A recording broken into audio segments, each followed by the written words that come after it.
Magandang araw mga minamahal kong SSS pensioners. Sa araw po na ito ay meron po tayo natanggap na comment. Hanggang ngayon, marami pa rin ang mga tao na nagtatanong sa akin patungkol po sa second tranche 1K pension increase. Let me clear it to you. Ang second tranche 1K pension increase ay sa Duterte administration pa yon. That was last 2017.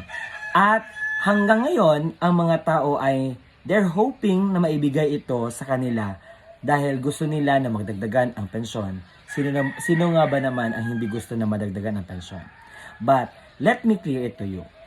Sa ngayon po ay we are in BBM administration at parang malabo na po sa atin na makatanggap po tayo ng second tranche 1K pension increase. Meron bang ginagawa ang SSS na pag-increase sa kanilang pensyon, sa inyong pensyon ngayon? Meron po.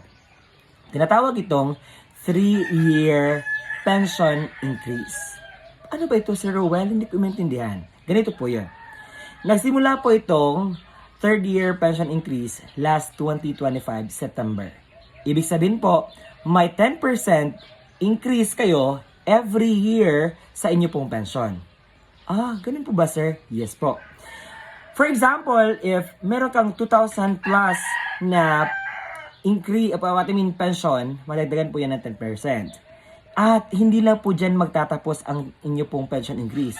Madagdagan pa yan ang inyo pong pension in September 2026. Sir, baka naman babawiin po yung pagka-September, mag-increase pagka-September, babalik naman sa normal yung pension namin. Hindi. Kung magkano na yung natanggap mo sa September, same na po yung matatanggap mo sa October na may increase na po yun. At magbabago lamang yan kapag September 2026 na dahil mag-i-increase na naman at mag-i-end po ang pension increase sa September 2027. So, 10% na po per year ang increase. Pero kung tatanungin niyo ako, isasali ba sa inyo pong pension ang second tranche? Hindi po. Parang malabo na po yan ibibigay sa atin.